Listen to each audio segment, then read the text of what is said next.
Welcome back to One Winning Pod, where your Ravens are the AFC North Champions. They defeated the Browns in pretty definitive fashion. We'll talk about that game a little bit and how it may relate to the upcoming matchup against the Steelers in the wildcard round, but that is our number one focus for sure. This episode, we'll be talking about that wildcard game at the bank. But let's start off with the other semi-night game. Everything's a night game when the sun disappears at like 5 and no minutes. But apparently it's improving, right? We're on the other side of that now, which is great. Ravens off to a slow start, but I felt like the first spark was that Wiggins pick six, first of his career, first pick and first touchdown. Oh, it was beautiful. They had a zone there, and Zappe didn't see it. Wiggins played it perfectly, and yeah, that's one of the easiest picks he'll get in his career. Great first one. Nice that we're starting to see some defensive scores. It had been some time. We had obviously the Humphrey pick six against the Steelers. Wiggins had this pick six here. Hopefully that starts becoming a trend, man. I mean, this defense, we're continuing to see improvement. I don't care if it's against a bad opponent. I still like to see that, and it was definitely needed because it did take the offense some time to get going in this game. Not really too much of a concern, I think. I think that they knew they didn't have to do too much to get out of this with a win, and with as little injuries as possible. Unfortunately, they did have a big injury, which we'll talk about. But, yeah, it was really cool to see Wiggins get that. His first pick was a touchdown. And, yeah, you're completely right. It was the thing that kind of sparked what was a stale start to the Ravens in that game. Yeah, definitely agree. I think, speaking about the offense a little bit, I would definitely agree that early in the game, it felt like they were kind of in a funk a little bit.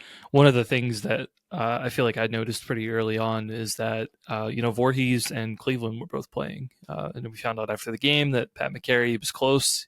He would have came in an emergency, but Harbs kind of made the decision to keep him off the field. It sounds like he had some sort of sickness that was pretty bad. And, that was one of those situations where, obviously, not knowing where McCary was or what his status was, it was a little concerning. I knew the Browns' defensive front was going to be tough. They do play us tough. Their defensive line is, gives us a hard matchup. But we were having some trouble really early, I think, with the run game. But kept it going, and then by the end, like really was able to open it up, and then the game started to feel comfortable, I'd say. Yeah. Lamar missed that pass to Andrews where he was open. Lamar suggested that the wind took it away in the Wired episode. So I just put a little bit of push on the ball and it just flew away from me. And I was like, whoa, what's going on? I just love the way he recanted it to Andrews. It was kind of hilarious. I mean, I think that was tough, but luckily that did get cleaned up as the game went along. I feel like the wind was relatively constant. Chris, correct me if I'm wrong. I don't feel like it really ever died down per se, but maybe it was a little bit better when he was throwing the ball. Yeah, if I remember, I feel like it was gusting a good bit in the early game, but I almost feel like pregame. Because I remember texting Katie, and I was like, once I was up here, the wind was pretty bad. Whereas on tailgating, it wasn't so bad. It was cold in a different way. But what's on the field versus what's up in exactly, yeah. Right? That's another big question mark. Yeah. But yeah, I mean, also talking about the defense, Kyle Van Noy got his sack incentive in this game. Was that last week? That was this week. Yeah. It was this week. Yeah. Pretty early in the game, too. Yeah. No, I was like, I saw it in Wired. Yeah. I'm like, I'm crazy. You got this. And then Adafe Owe got his double-digit sack to get to 10, which is a big accomplishment. It's good to see those guys getting their incentives. It's funny you bring it up, Peter. You're seeing these interceptions. You're seeing scoring happening by the defense. I feel like the sacks are also on an uptick. I think just the whole defense is complimentary footballing it to town. Everyone's playing better. And, it's just one of those things, man. You got to flush the beginning of the season down the toilet. You look at the defense, how it is now, and it is a top unit. Given how awesome the offense is, this is a very scary team. And I am so pleased with how the training season that was the regular season has developed for the Ravens. They are peaking at the right time, and feels good. Oh, 100%. What I will say about this defense, it's improved leaps and bounds. And, I've said several times throughout the year, I was expecting it to get better. But I wasn't expecting it to get to the levels as it was last year. And maybe this is an interesting conversation, or maybe it's not.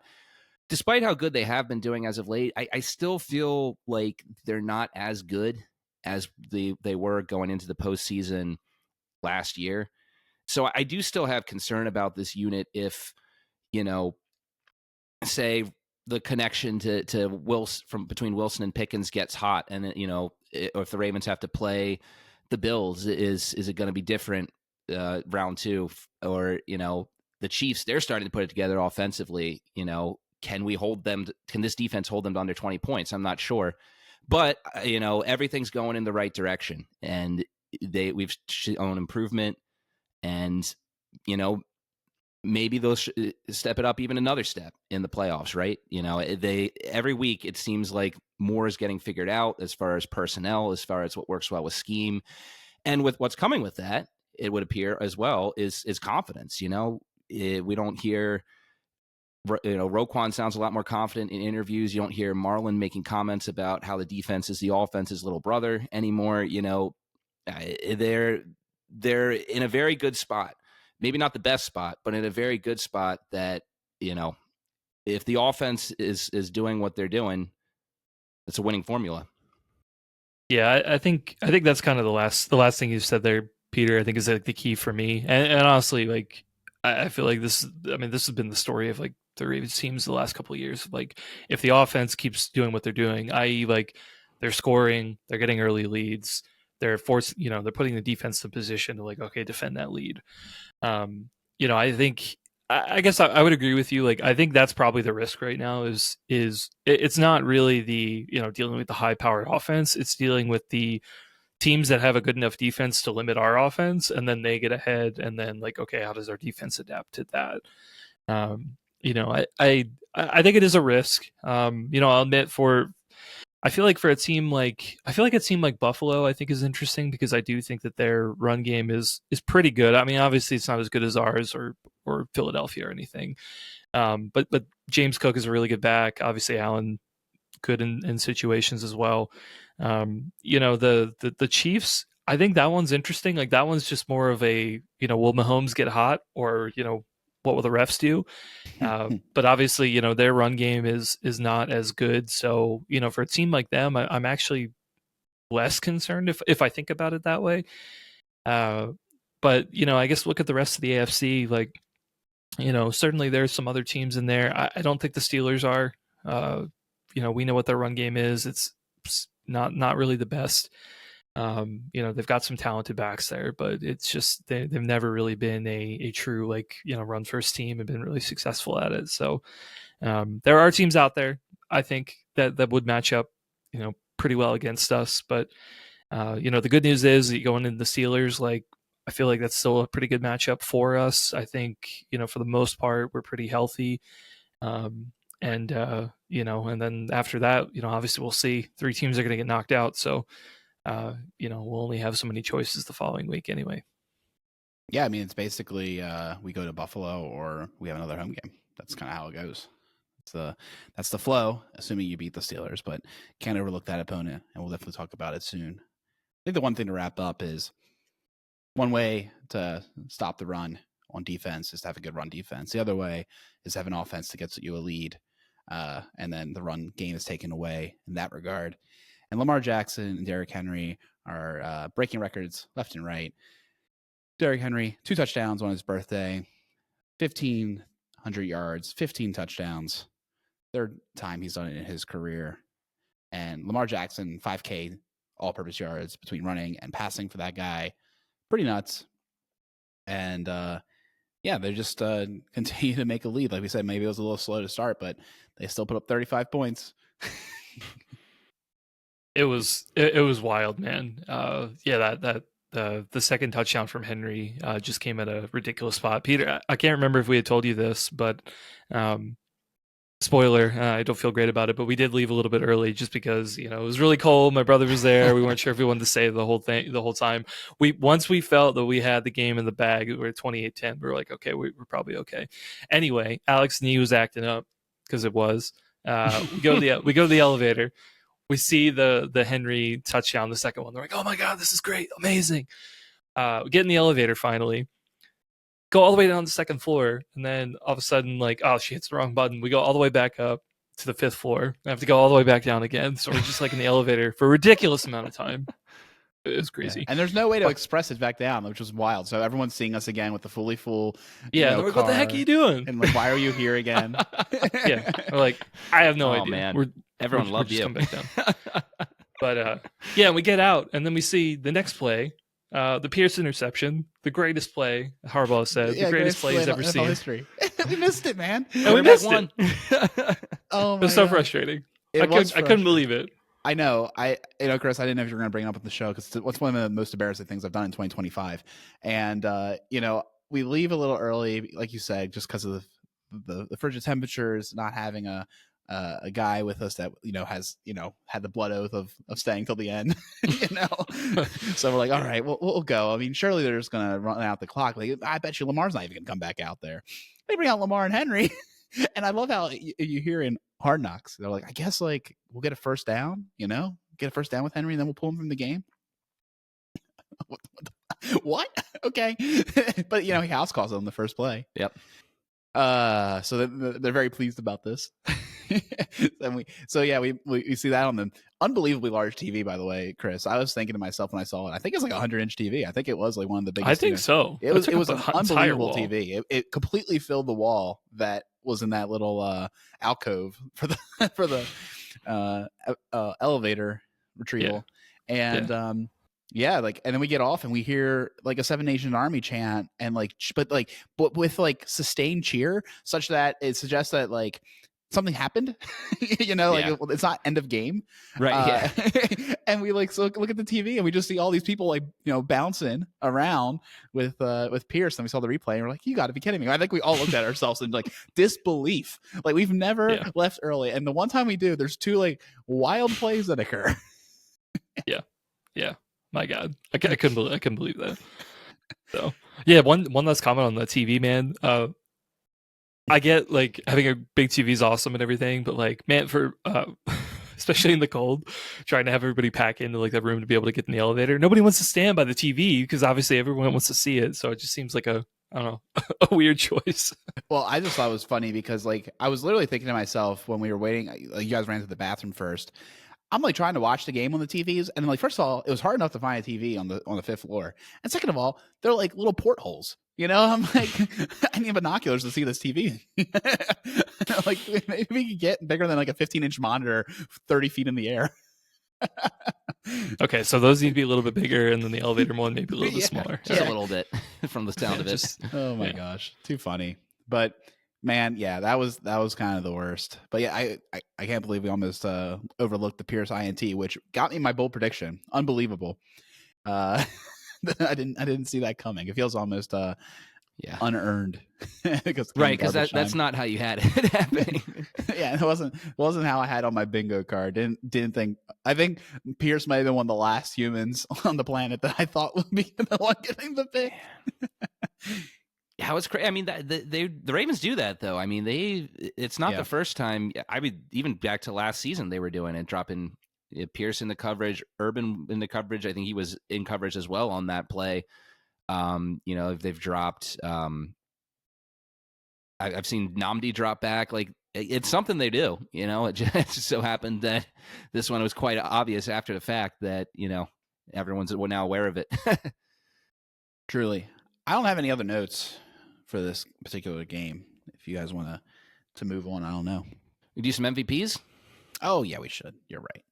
All right. Well, I'll get started out. Like we said, he was the spark. Nate Wiggins, first career interception, first career touchdown. Love to see it. Nate Wiggins gets mine. I'm going to throw out, it was a little short of my bold prediction, but Mark Andrews, didn't really talk about him too much, but like, what was it? That one pass down the hash, the right sideline that set up the Ravens in the red zone. Incredible catch. I think Harbaugh even mentioned that in his the Zoom interview after, because it was after the snow, all the snow and everything.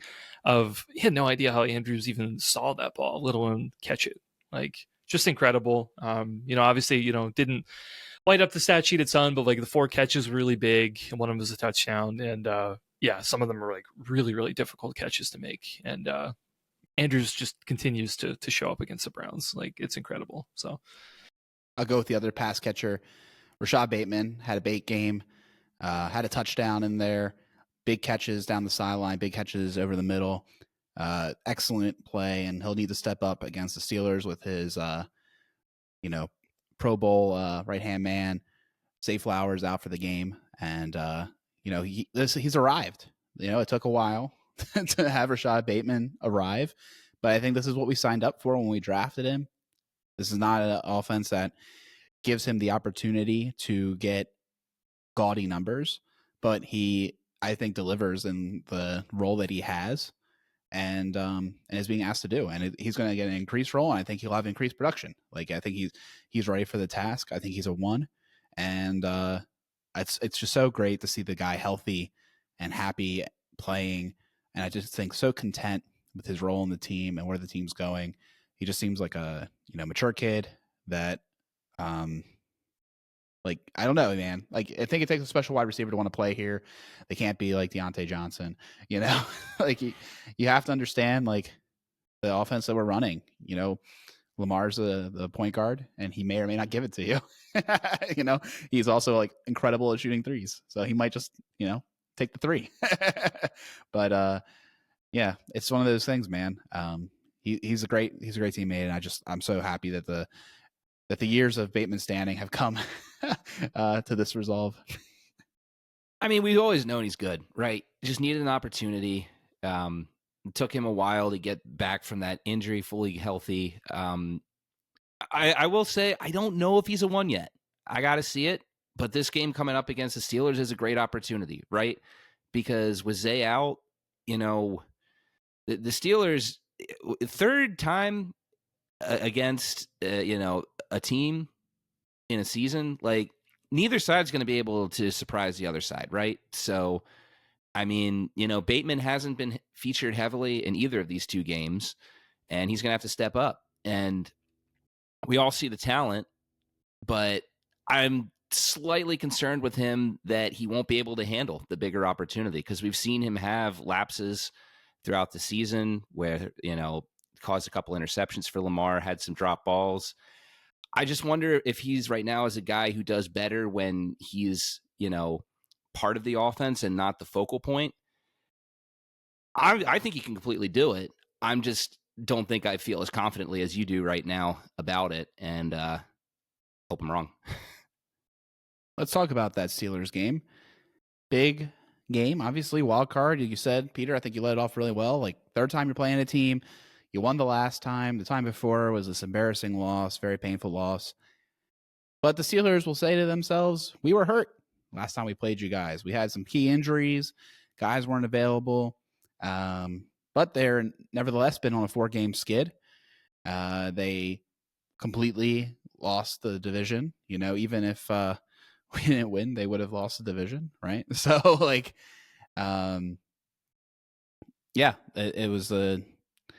it was a total collapse at the end of the season. And Peter, you had a really interesting stat about teams that have gone 4-0 going into the playoffs. Well, I think you mean the opposite, 0-4. Oh yeah, that is exactly what I mean. Yeah. So this is a tweet that has been cited in a couple articles. I've been able to see it. Brooke Pryor from ESPN pointed out that when the Steelers lost to the Bengals, they became just the 3rd team in NFL history to back into the NFL postseason on a 0-4 skid. The most recent team to have done that was the 99 Detroit Lions, and they lost by 14 points to the Washington team name redacted in the wild card round that year. I'm not sure about the other team. I've tried to search. I haven't been able to find who the other team was that went on this 0-4 skid and how they did in the postseason. But I mean, they have no momentum, right? There's no other way to put it. They got beat bad by the Ravens. They got beat bad by the Chiefs.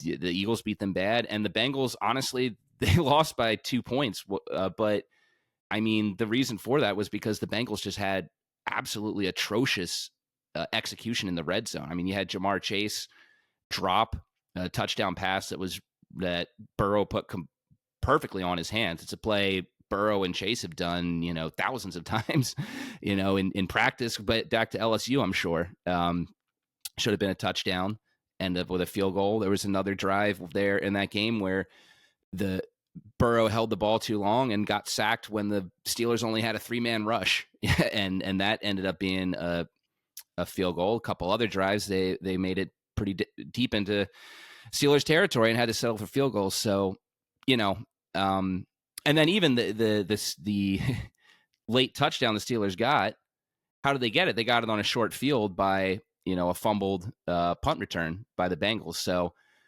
this game that ended 19-17 very well could have ended, like 35-10 by the Bengals. So, if not for miscues. Give the Steelers credit for how they were able to tighten up in the red zone and take advantage of an opportunity gifted them by the Bengals. But the Steelers team has been reeling, and the only thing that makes me nervous about this game is the fact that we've seen before how we've had Ravens teams with incredible offenses, 2019, 2020, 2023, go into the playoffs, and then aside from the second half against Houston last year, just not show up. Yeah. It's a challenge for sure. I think we'll always have that concern.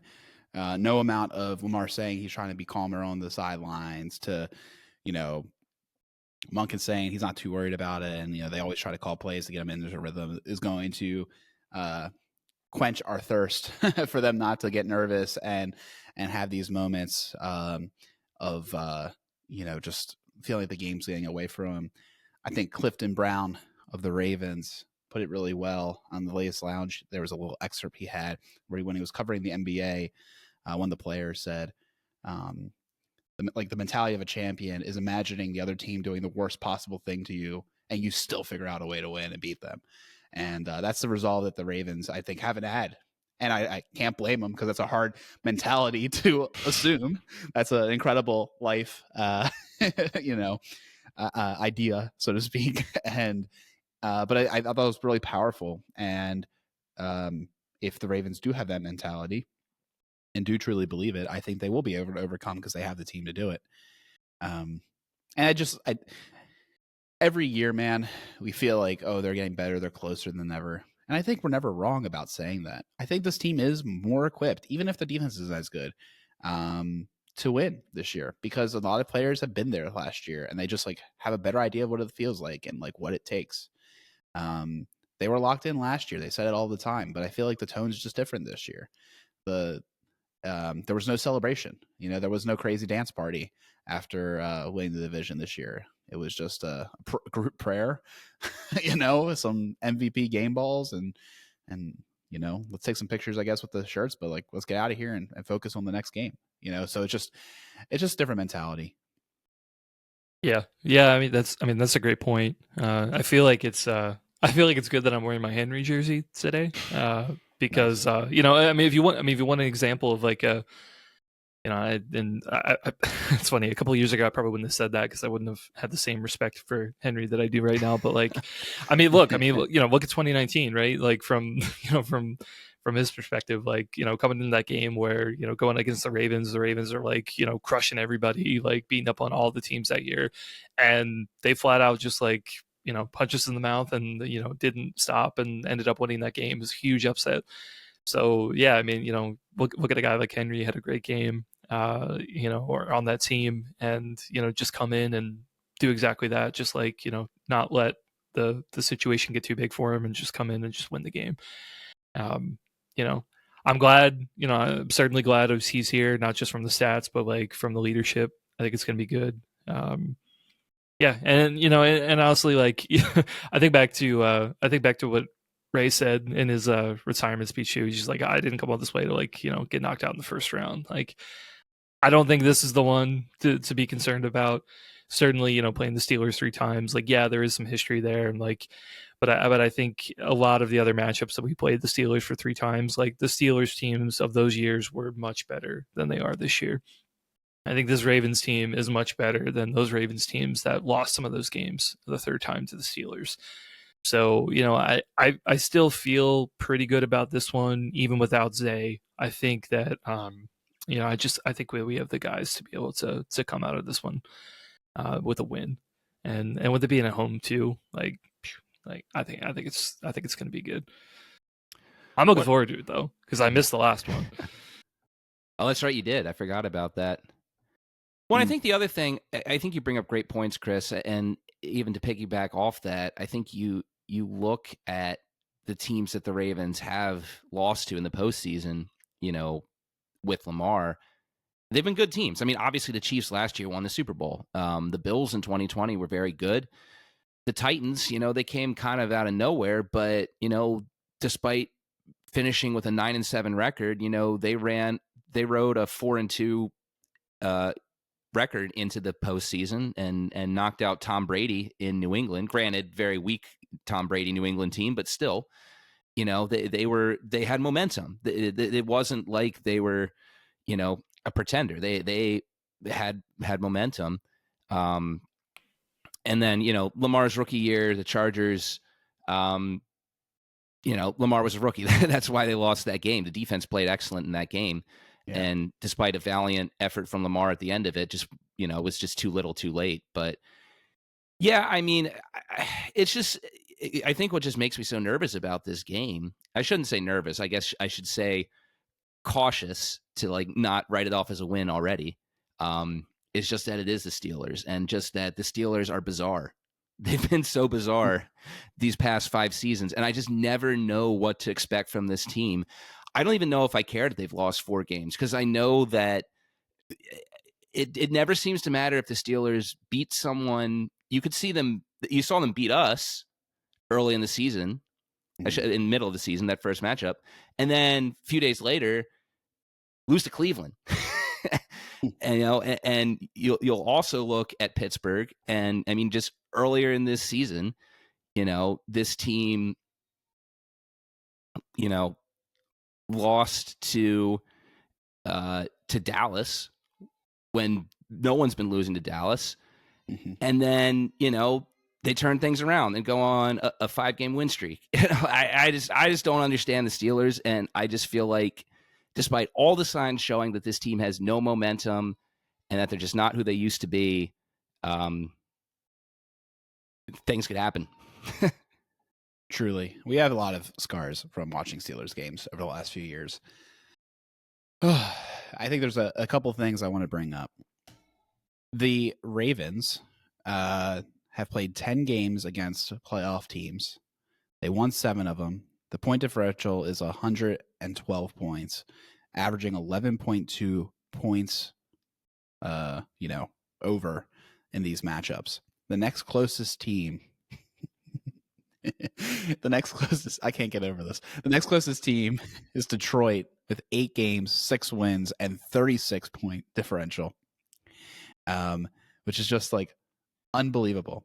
So the Ravens team should be able to beat these teams. They've been done great work against bad teams, and I just look at the Steelers team, and they're everything I don't like about old school football. Tomlin just is very cowardly. He doesn't make good analytical decisions.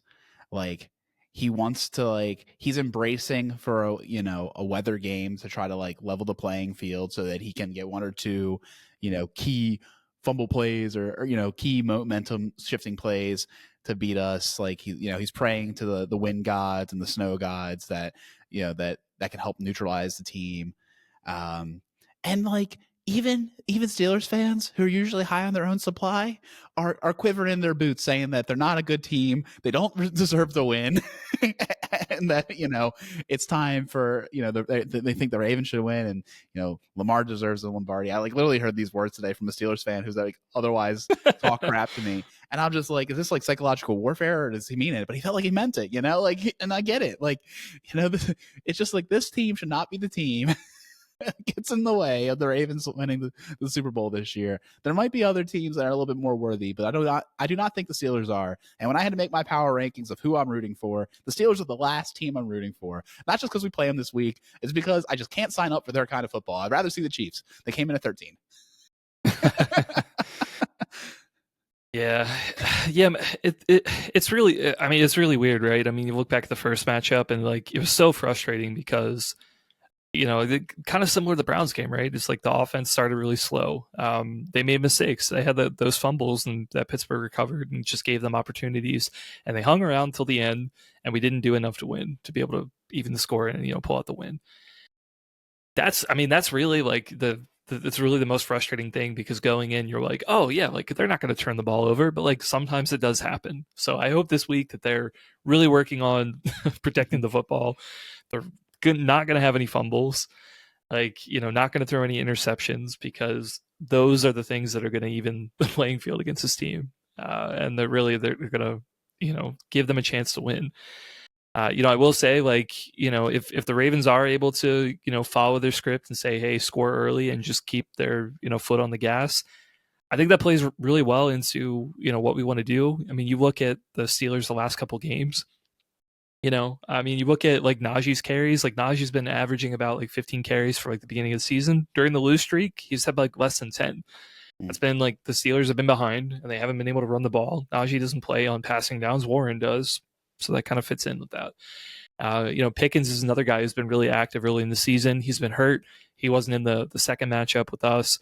You know, you look at the last couple of games for him, he hasn't been involved as much. You know, I think if the Ravens can do what they want to do, then I think that'll snowball and it'll play into the Steelers aren't going to be able to catch up, because that's not how their team is built. Their team is meant to kind of hang around and try to have a few plays go their way. So, yeah, I think at the end of the day, I think we're going to be okay. I do think it'll be a little tougher if we're just looking at the Steelers defense. You know, the last matchup that we did have, they did have a couple injuries in their secondary. We did exploit them. They're going to have Dante Jackson, Deshaun Elliott back. You know, I think they're going to be able to make a difference. I think one question mark too is just going to be with TJ Watt as well. Is he going to be healthy and have an impact? Since his ankle, I believe it's ankle injury, really hasn't had too much of an impact. So is he going to be healthy, or is he going to be, you know, the same guy we've seen the last couple of weeks? I don't know. It's a big question mark though, because you know that he's going to make a play. Like if he's healthy, like he's going to make a play. Yeah. The Steelers' defense has been really good at limiting Lamar, containing him, not letting him maybe run all over him, and you know, they kind of been good at neutralizing some aspects of his game. And like with these guys getting healthier or actually available at all, that is a concern. I think for me, what I'm excited about is I feel like the Ravens have been ramping up the slider, and the analogy that comes to mind is like during Top Gun Maverick, that like completely worthless opening scene where they're, you know, Lockheed Martin's basically ad for like why we give him billions of dollars a year. And he's like driving this like, you know, make believe supersonic thing, and he gets, you know, to whatever it was, Mach 9 or whatever, and then keeps pushing it, you know, a little bit more. And like we're going to take Lamar Jackson running and like all the things that this offense can do to 11, I think. And you know, maybe the Steelers have been able to stop level 6, level 7, but they aren't ready for level 11. You know what I mean? that's my hot take on the Steelers defense and the Ravens offense, is that I think there's so much more juice to squeeze out of this unit, even without Flowers available. You know, Keenan Mitchell, potential DFS slate breaker. You know, haters are trying to say that he's not going to be the slate breaker, but you know, maybe he will be. No one knows. And yeah, I think there's a lot to this offense, man. That's what I'm getting at. Is I think there's a lot of explosive abilities, and the Steelers defense may have their hands full. I'm concerned about not having Flowers. I'll just say that. I think that Flowers has shown throughout this season he's been a huge playmaker for this team, and obviously was huge in the postseason against the Chiefs, both in a good and a bad way. Yeah. But at the same time, I mean, you look at the previous week against the Texans, didn't do much. The Ravens were able to win. I really hope that Nelson Aguilar can play. The reports last week were he was a full participant in practice from what I saw. Didn't play in the game against the Browns. Maybe you guys have news on that. I wasn't able to see why, but I would feel way more confident going into this game if you've got Aguilar out there with Bateman rather than, I would assume, some rotation of Tylan Wallace and Tez Walker. I think we really, it seems crazy to say, right?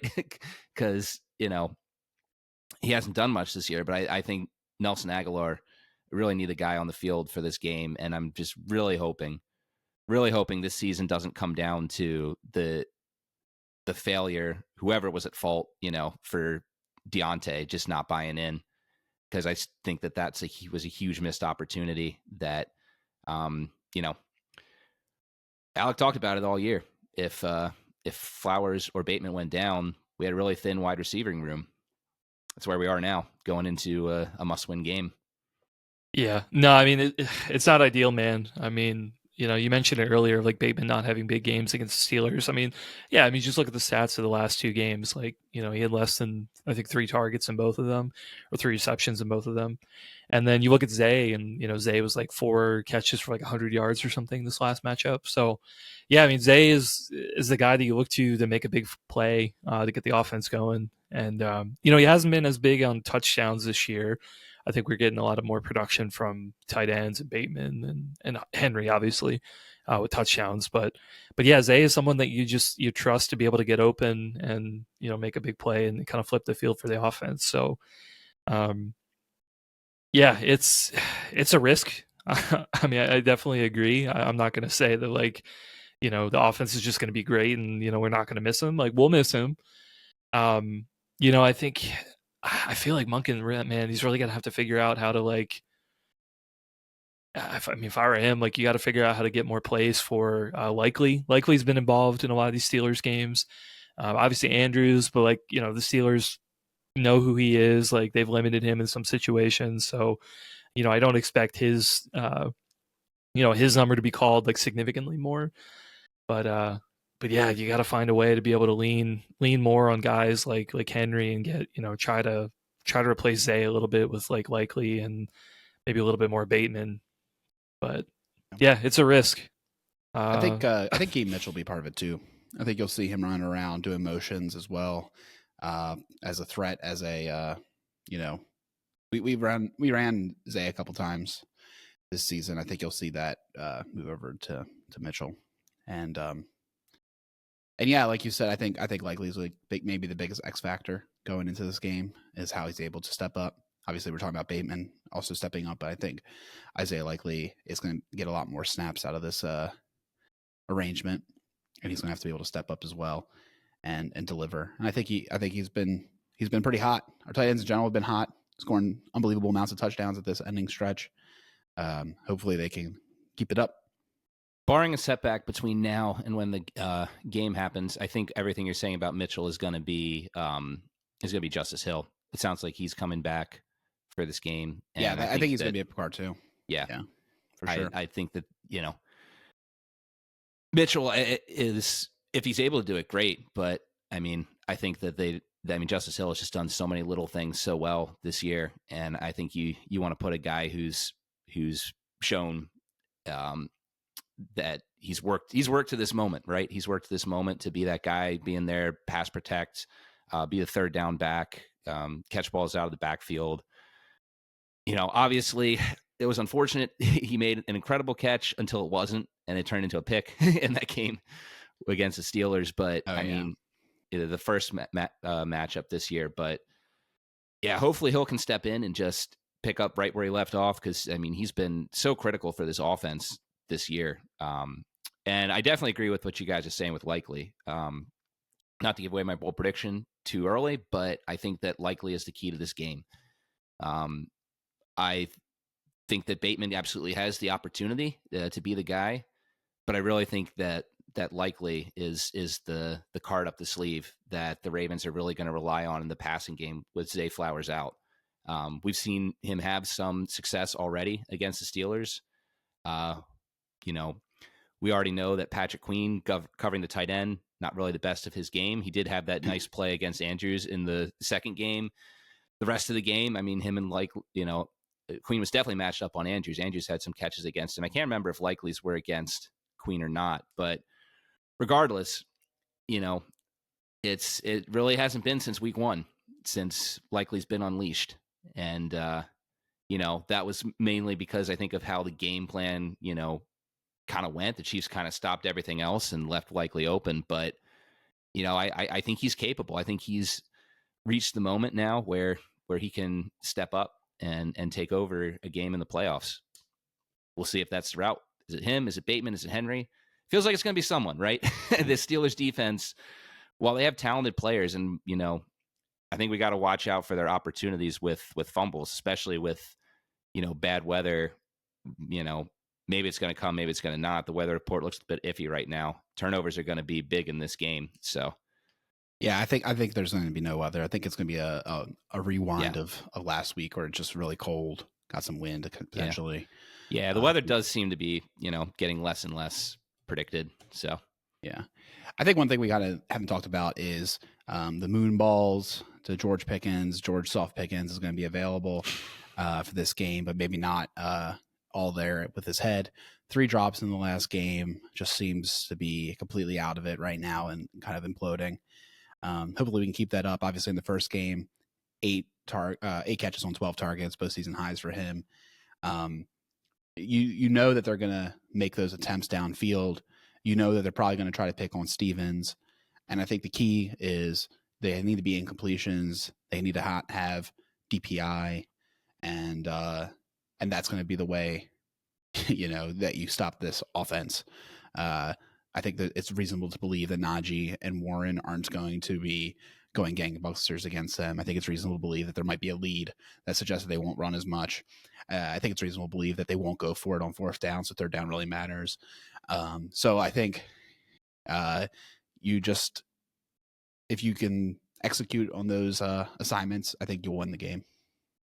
I'm still curious which Steelers team you've been watching this year, because Tomlin's been doing nothing but going on 4th down. No, he's not, man. He's like the worst. Just maybe you've seen some, but he's legitimately the worst. He is the number 1 love to punt guy in the NFL. He went for it on 4th down against us. He went for it on 4th down against the Bengals. Now, these aren't conversions he's getting. No, he's doing it. I mean, okay, maybe he's willing to do it occasionally, but he also has an unbelievable amount of cowardly punts. He just no, you're not watching the film, man. No, I'm sorry, I got to call you out there. You're not watching the film. The Steelers are literally even the Steeler Depot people complain about it. They went for it on 4th down twice against us last game. Even if we don't want to look at all the rest of the other games, they went for it on 4th down at least once against us in Pittsburgh as well. Maybe a second time. I can't remember. Well, that's all I care about. What they do against us. They punted at the end of the game when they absolutely should have went for it on 4th down. I know that much too. I don't know. I don't think that they'll push the gas is what I'm getting at. That's not his game. That's not the way he plays. I think that you're focusing too much on Tomlin as recently as last year, but that's fine. I'm not here to defend the Steelers. I'm just here to we gotta point out. We gotta find the stats, man. This is not a stat I thought I'd have to bring up. I mean, I know Alec has had this take before, but I thought that recent games would have buried it. But that's fine. Anyways, yeah. I mean, look, I think that I think I'm a little more concerned about this matchup than you guys are. But at the same time, it's just so hard to say, because why am I concerned about it? Because of variables we just don't know. The Steelers are unpredictable. George Pickens has all the talent to take over this game. He does not have a mentality, in my opinion, of what he's shown that strikes me as he's going to be postseason ready, right? Russell Wilson has obviously had postseason success. He just hasn't been the same quarterback since he left Seattle. The Ravens have an amazing offense. It's an offense that we've seen before, and it hasn't shown up in the postseason. So it's this is such a hard game to pick for me. And I'm being honest. I view this game as a total toss-up. I think the spread is ridiculous for this game. I think that the spread should be 3.5 Ravens. I think this is going to be a tight game, and it's going to be one that hopefully the Ravens can pull out. But I honestly see it could go either way. I don't think that spread would accomplishes Vegas's goals, right? I'm not Vegas. I'm just talking about what I think it should be. Vegas wants 50-50 on both sides, and they need to juice it up. I mean, I think it's a totally coverable situation because, like, I mean, it just goes to the whole classic. Like, are they going to score 20 points? Probably not. Can we score 30? Maybe so. And then, like, any deltas in between, you might still get the 10. I don't know, man. It's one of those games that it will take the Steelers doing Steeler things, generating turnovers that have like large EPA swings to not cover, in my opinion. It's in the range of outcomes. Always is. They could lose this game. They could win this game. They could win this game big. They can't tie. They can't tie. They can't tie. And I don't think they're going to lose this game big. Ravens don't lose games big. It's like literally not not really. Yeah. So that is unless they're in London, which we're not. So we're good there. The modern Ravens don't lose games big. Yeah. Anyway, anything else we want to talk about, or should we go into our bold and score predictions? Alec is going last. We need Okay. Hype Man Extreme to go last. So Sure, have me go last. That's fine. Oh man, I'll go into it so I don't get booed off the podcast too early.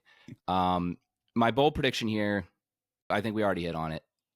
I think Isaiah likely is going to get over 100 yards. I think he's going to be the difference in the passing game. I really like the matchup for him.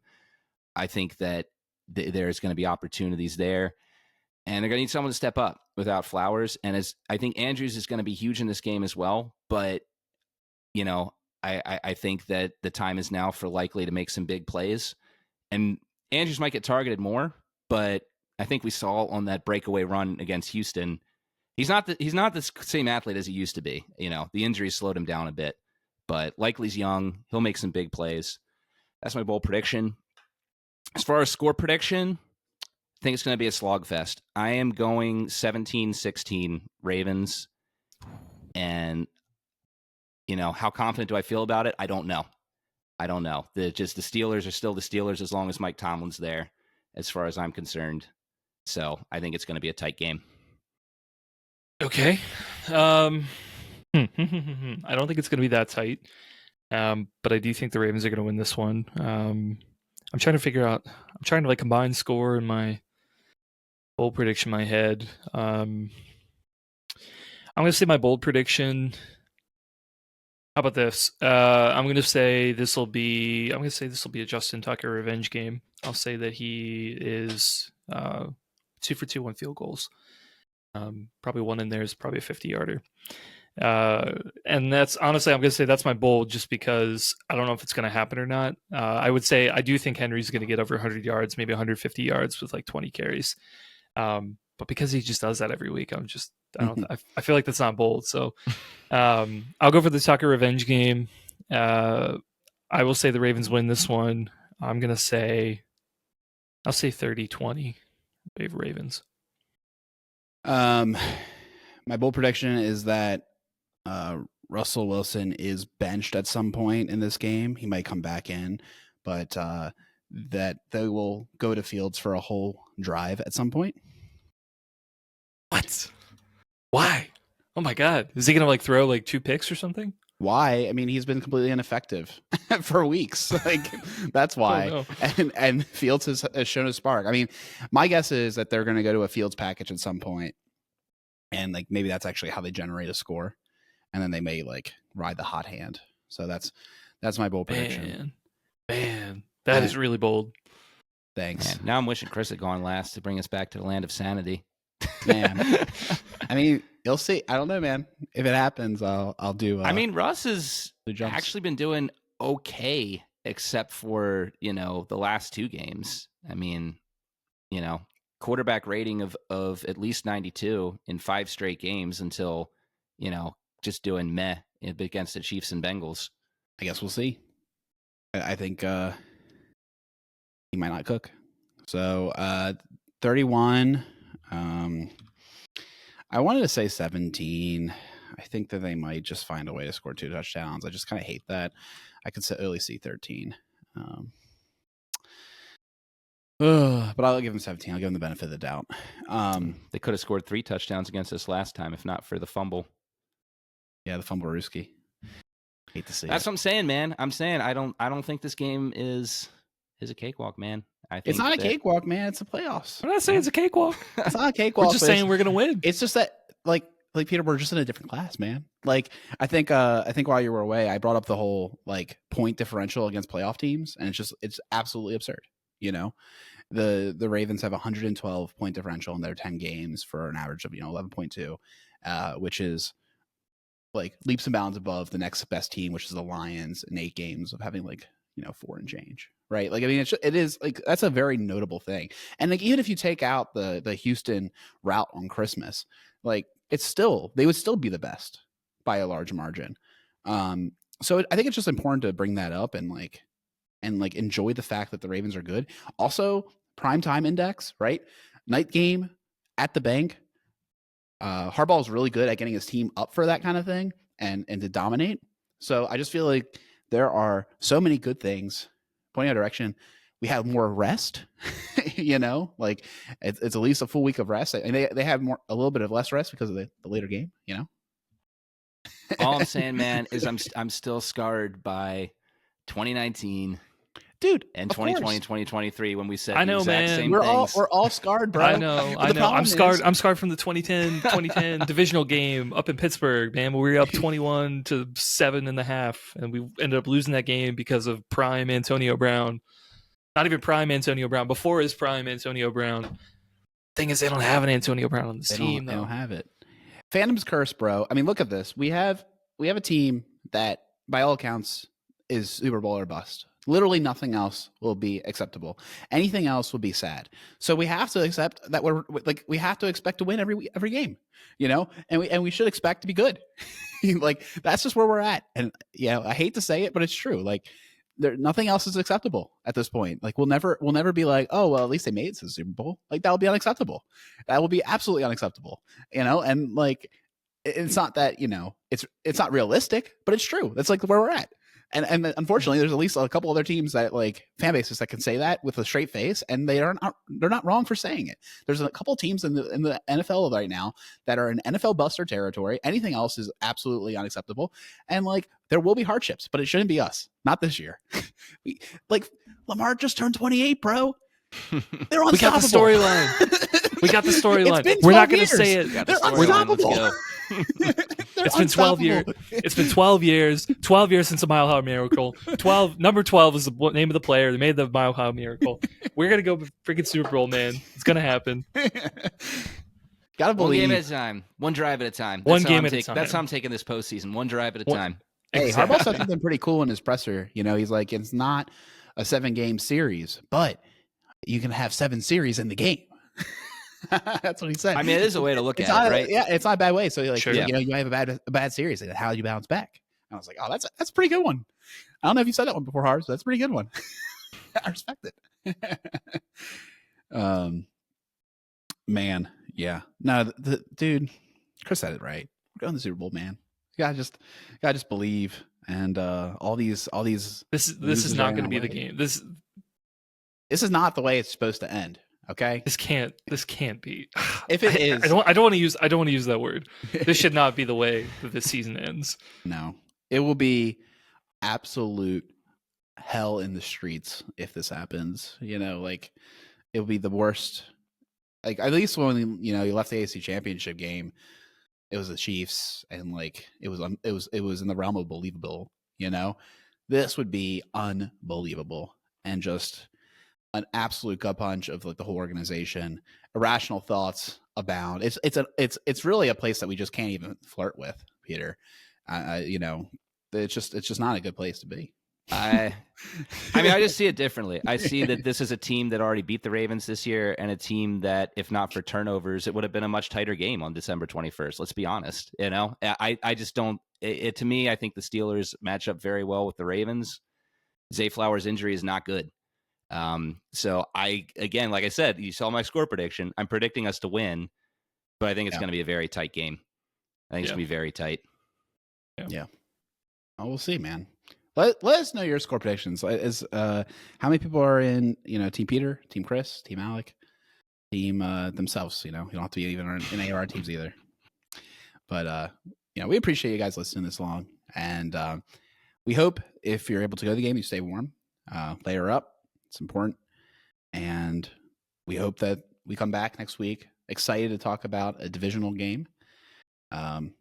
Maybe even at home. That would be so cool. It'd be fun. I'd be sad for the Bills, but I would deal. I'd manage. Can't be sad for anyone, man. Come on, man. Sorry, if it's our year, we can't be sad for anyone. Not even the lovable Lions. They all had to lose. They all have to lose. They all had to lose. Games. They all had to die. Sorry, Dan Campbell. You're my second favorite. Ravens got to beat you. Yeah, they all had to go. All right, gang. We'll talk to you next week. Find us on the socials. Find us on the microblogging platforms if you're so inclined. Leave a comment on the YouTube video. Let us know what you're thinking, how you're feeling. And we'll talk to you next week. Go Ravens. Beat the Steelers. Come on.